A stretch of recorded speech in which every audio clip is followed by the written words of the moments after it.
I want to call a person to the stage who's a physician, diagnosed with a very serious health condition.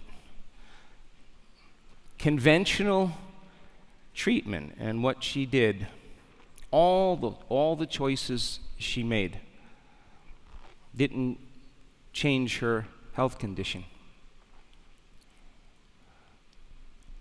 She didn't come to a progressive workshop. She didn't come to a week-long retreat. She read the books, made sense to her that she would have to change in order for her to heal. She actually crossed the river of change on her own. And when she did, lo and behold, she had a very significant change in her health. So I would like for her to tell you the story instead of me. What do you say? I'm so thankful, so grateful to be here today with all of you. So I had a mass on my right side over here around 2013. And this was like right after my dad passed away from liver cancer. So at the time, I was actually an intern, my first year of residency. I had just finished medical school, so it was quite stressful. And so being that, you know, student doctor, I decided to diagnose myself with a lipoma or, you know, whatever it was. I just ignored it. And it just slowly grew over the years, and fast forward 3 years later, my husband just kept, you know, making me go check it out. He's like, what is this thing? Like, I really don't like it.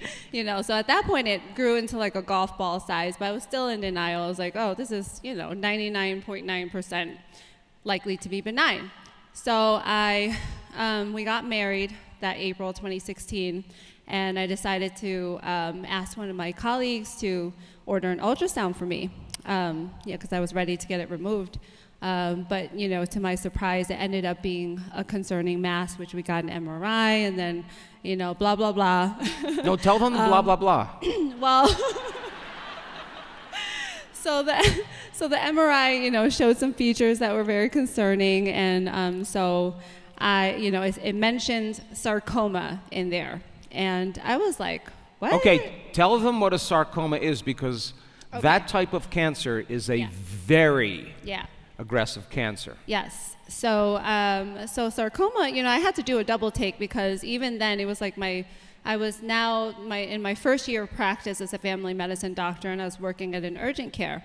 So I was like, I haven't seen sarcoma in a long time. So you know, I had to like kind of refresh, and I was like, yeah, I mean, it doesn't sound good. It's so sarcoma is a type of cancer that is derived from the soft tissue, like blood vessels. So it's different than a carcinoma, which is like your breast cancer, colon cancer, etc. So it usually happens more in younger people, and it is very aggressive, like Dr. Joe said. It's very difficult to treat with, you know, a conventional treatment. And then to top that, you know, after I got my biopsy, it turned out to be a very rare type called alveolar soft part sarcoma, or ASPS. And sarcomas make up only 1% of all cancers, and my subtype was 0.1% of that 1%. And so I was the lucky, you know, like 1 out of like 80 people that would get diagnosed with it in the US per year. And so that wasn't looking good, because there was no treatments other than experimental. And at best, it would just kind of, you know, keep it at bay, but prognosis was very poor. It was like 10% 5-year survival, you know, if you got surgery and all that. And so it wasn't looking good. And if it was stage 4, it was even worse. So I was hopeful not to be stage 4. I had scans done. They told me everything was clear, and I actually got surgery to remove it, you know, like basically 50% of my gluteus maximus muscle. And 4 months later, they did a CAT scan, you know, to do follow-up scans, and I had 15 lung nodules. It had metastasized, but they actually looked back in the prior scans and saw that it had metastasized already at presentation. They just didn't see it. It was too small. So my life was just, I had no hope left at that point, because I was like, okay, you know, I'm 30, 33, just got married, you know, started my first year as a doctor. Like my whole life that I dreamed of, you know, this was supposed to be my happy time. Like it was like supposed to be when I was going to enjoy the rest of my life and the fruits of my labor. And that didn't happen, you know, like it was just like, how could you do this to me, God? You know, I was like, what did I do wrong? Like I was so healthy. Prior to that, I mean, I prided myself in never going to the doctor. I, you know, never took any medicines, was never in the ER. I exercised, I was like running, you know, doing like just exercising, eating right compared to other people. So I'm like, why me? You know, it was that whole like, why me, the victim, you know, mentality. But you said medical school was really stressful. Yes. Well, that, I discovered all that later, you know, because I had suppressed everything for so long because I just kept going. And, you know, it was like that overachieving mentality to just be a perfect, you know, person, basically, to compensate for whatever was lacking inside. So fast forward, you know, I went on treatment, experimental, and it kept me actually stable for like almost 2 years, you know, which was better than my other people that had it. So I was kind of, you know, lucky in that regard. And I did make some changes, and I was being more mindful of just slowing down, and you know, I changed some of my behaviors. It definitely woke me up, and I wasn't the same person. But then, you know, the 2 years passed, and I was like, well, I'm kind of stable. And, you know, despite me going through all these side effects, I was still living like a pretty normal life. I was working full time. You know, I had bleeding gums, my mouth was always hurting, stomach was hurting. I lost a ton of weight because I couldn't eat. Some days I could barely walk, you know, while I was like seeing my patients because my feet were hurting. Like traveling was horrible. I got sunburns, and it was just like, you know, it was not a good quality of life. But I was happy to be alive. I was like, you know, I'm still alive and longer than some people. And at that time, I just kind of remembered giving myself this time frame to live. You know, I thought if I could just live 5 to 10 years, I would be really happy. You know, I could just enjoy my life and just live those years. But my real big dream was to be a mom. You know, and I got diagnosed as like right after I got married, and we were very disappointed to not be able to have children. But thankfully, I froze embryos before I started treatment. And so 2 years passed, and we decided we wanted to have kids no matter what, even if I only had 2-3 years left to live. My husband, you know, God bless him, was very supportive, and he wanted it. So what did I do? You know, I worked myself to death trying to pay for the surrogacy because it's very expensive. And so I took on extra shifts. I worked like 50, 60 hours a week. You know, I was just like back to my old self, workaholic, not, you know. And I was so angry at my husband because he was not working at the time. And I was like, why aren't you working? You know, I was like just resentful, anger, like you know, you need to be supporting me. So I went through like all this because I just wanted to have what I wanted to have and just control everything. So, you know, so we actually had twin babies, you know, Aurora and Roman. They were born in Arizona with a lovely surrogate, you know, and that was April 2019. However, with all that stress, you know, of course, I ended up having my scans, and a new tumor popped up, my manubrium. And it was in my bone, you know, they did a biopsy, was metastasis. Then just while they were born, we were in Arizona in the NICU for 2 weeks, started having back pain. You know, I'm like, oh, it must be the chair I'm sitting on, the bed I'm laying on. But when I returned home, you know, for new scans, I had a big, you know, a tumor in my lumbar spine, L4. And I just, you know, the treatment I was on was no longer working.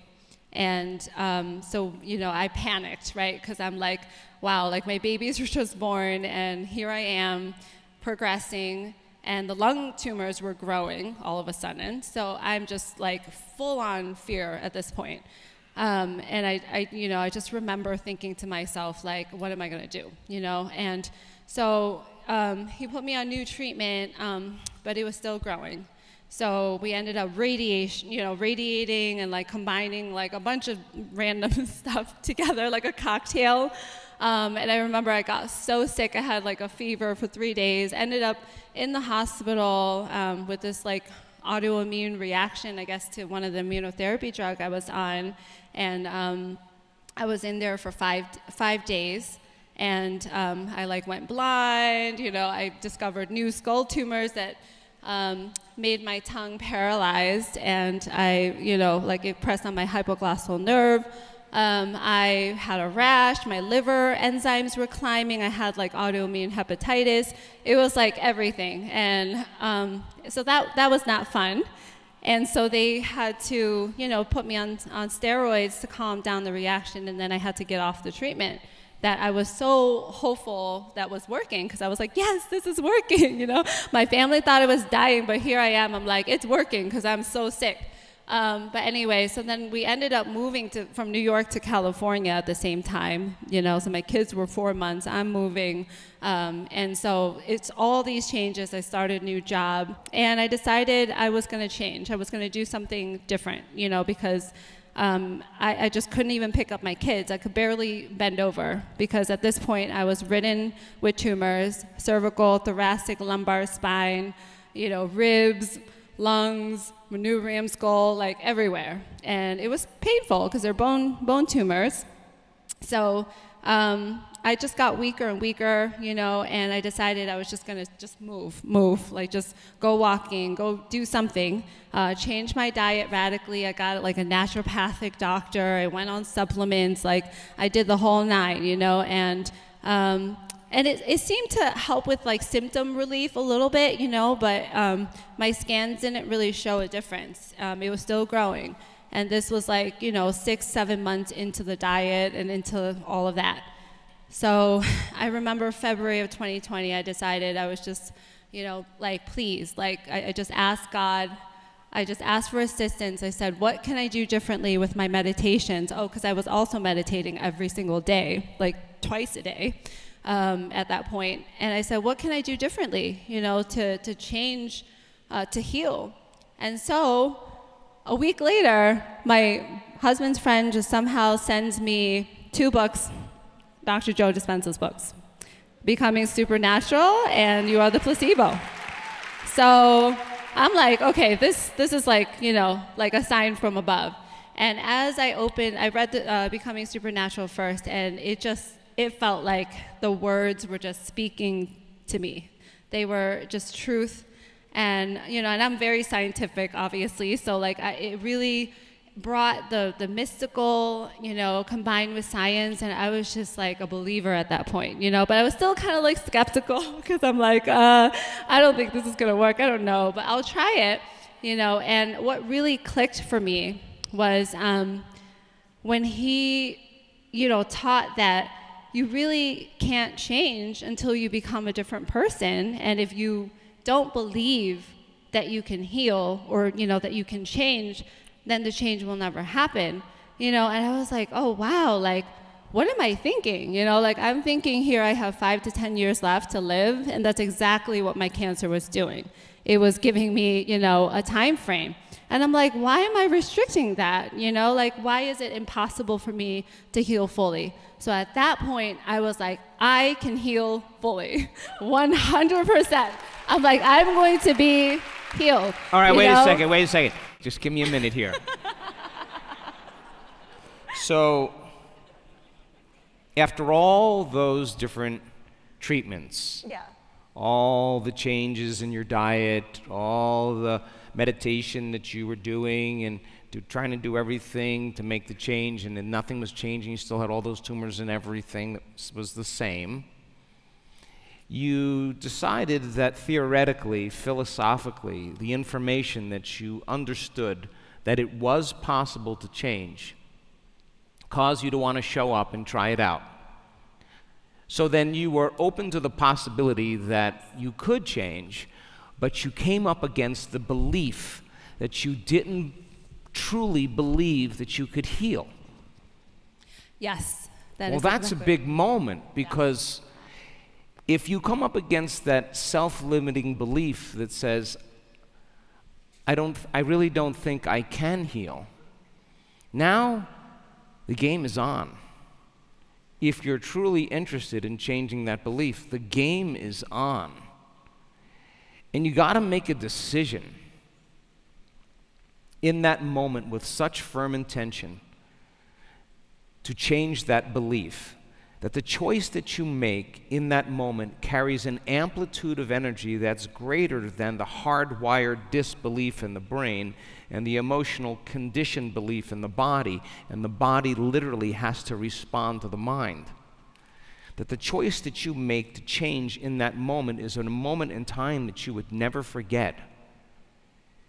And you could say, I knew exactly where I was when I made up my mind to change who I was, what I was doing. That moment is giving the body a sampling, a taste of the future emotionally, and she's remembering that choice. And now,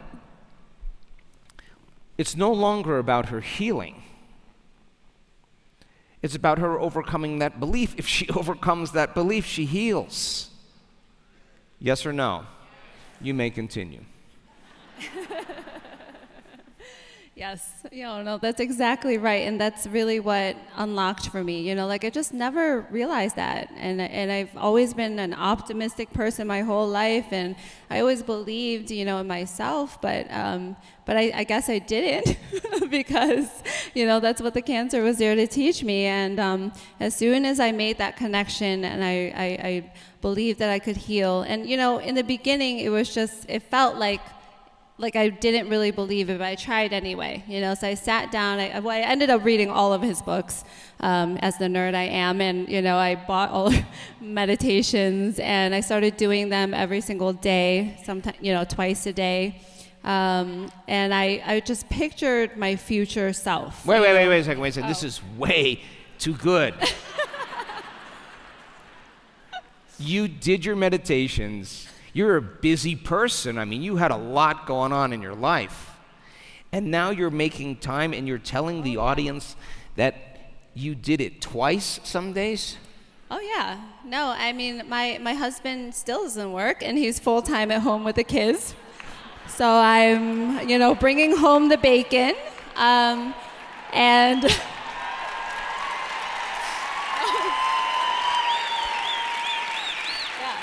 Watch out when a woman makes up her mind. No, and my family always jokes about that too. It's like, you can't, change my mind. But I was working full time, and I would wake up at 6 in the morning, make my juice, prepare my meals to bring to work. And I did it all by myself. But I made time for meditation every morning, and I did yoga. And then at night I would do my meditations again. The night was the long ones, because your meditations are pretty long. I was like, oh my goodness. I had to do some of the 45-minute ones because the hour, But anyway, so, but I did it, and I was just really just picturing that person that I wanted to look like, and how I would walk, how I would talk, what I would be doing, with my life. I pictured myself running and dancing and doing I used to do gymnastics. Just rehearsing away, huh? Exactly, just rehearsing. That was the fun part, was just rehearsing, because I couldn't do those things in real life anymore. I couldn't run. I used to run. I used to be very flexible, but now my spine was like this, So in my visions, I imagined myself doing all those things. And then, suddenly it was just okay, I'm actually doing more physically. I can do more with yoga. I started to feel myself changing, and I just knew that my next scans, I even visualized my next scans. I was like, it's gonna show this, this, my lung tumors are gonna, exactly, but I didn't. Yeah. So 3 months later, after I did the work, I had my scans, and it was the best day of my life. It was just looking at the report and seeing those lung tumors shrink, and like my bone met's stable, not growing. Like I was like, oh my God, like I cannot believe this, you know? And it was just like it came to life on paper. And so I was a true believer at that point, and there was no turning back, you know, and I just kept doing the work and kept doing it. And, you know, for me, I didn't have that mystical experience like some people did. I didn't have that sudden like healing, right? But I persisted. I did it every single day, and I knew that however long it took for me to develop this cancer, you know, it might take me long to heal. So I was gonna have to be patient. And, you know, I had some really bad days, so much fear, you know, so much like just self-doubt, you know, like I'm like, oh my God, like, is this really working? You know, I'm gonna die, you know, it was just like every second. But I just kept persisting, and I just kept, you know, doing the meditations. So you had doubt, and so much. you showed up in spite of that doubt, and you did your meditation that day. Yes or no? Yes. And there were days that you had a lot of fear, and you felt like it was just too gripping for you to actually do your meditation, and you could have surrendered to that fear and the chatter that goes along with it, but you did your meditation anyway, and you surrendered to love instead. And you overcame your fear a little bit more. Yes. Yes or no? Yes. And there were days you didn't feel good because you were in a lot of pain, and you could have said, I just don't feel good, I'm not going to do my meditation today, but you showed up for yourself and you did it anyway. Yes. And you overcame your body a little bit more that day. And it's the overcoming process, and the beauty behind this is that when we change a belief or perception about yourself and your life, you have to embody that belief. And her making the time to decide how she was going to live if this belief truly changed, and rehearse all the things she wanted to do in her new life, she was changing her brain and body to be in that life. And every day she was selecting and instructing new genes, and genes make proteins, and proteins are responsible for the structure and the function of your body, and the expression of proteins is the expression of life. And she started down-regulating those genes for cancer, shutting the lights out. I've seen what it looks like in the cell. 70% of the lights go out. And up-regulating the genes in her immune system that says, listen, now that you're giving me a little bit of time here and you're getting out of beta, let me jump in here, and I got an army and a half. I got a lot of reserves now. Let's go get it. And her body is responding to her mind in more wholeness. How would you walk? I asked the people in our week-long events, how would you walk if you knew in 1 hour you could change your health or change your life? How would you walk? That's bringing it. That's what it takes to begin to drag the body out of the past. She embodied it. She fully embodied it. When I studied spontaneous remissions and I talked to those people, so many of them started to think about how they would live their life if they had another shot at it. She was only imagining that life in order to believe it would exist. She kept it alive in her mind. It's so much easier to disbelieve or to forget that vision than to believe and remember it, and you got to keep it alive in your mind. And the body's so objective, and the brain is such a reflection, whatever it is it's imagining, that it doesn't know the difference between the real life event and what it's imagining. And she's installing the circuits in her brain for that future self. That's who she's becoming. She's becoming that.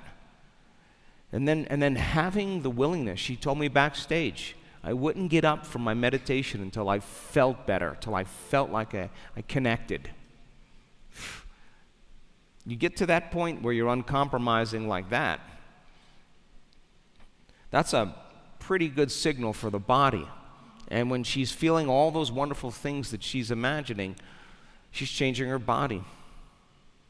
And lo and behold, over time, the condition begins to fade.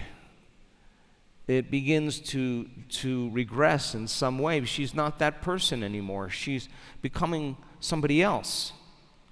And she did all the right things, matter to matter, even threw in a little meditation. But nothing changes in our life until we change. She jumps into the river of change, and the defining moment for her is coming up against that belief, really looking to see if she really believed that she could heal. She read the material philosophically, it made sense. Scientifically, she's smart, she's scientifically minded, it made sense. She understands the biology, the neuroscience, the neurochemistry, it all makes sense. But will it work for me?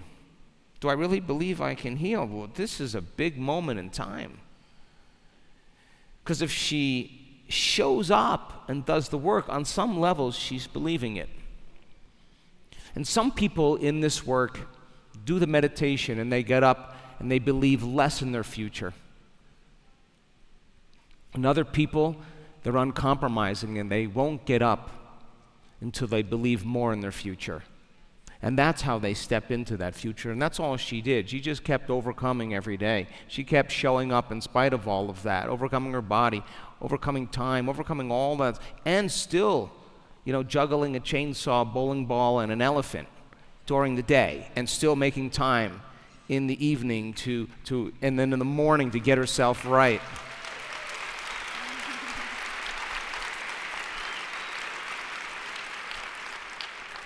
She's the example of truth. She spoke truth, did she not? Thank you so much, Neve, for being a light for so many people. Thank you so much.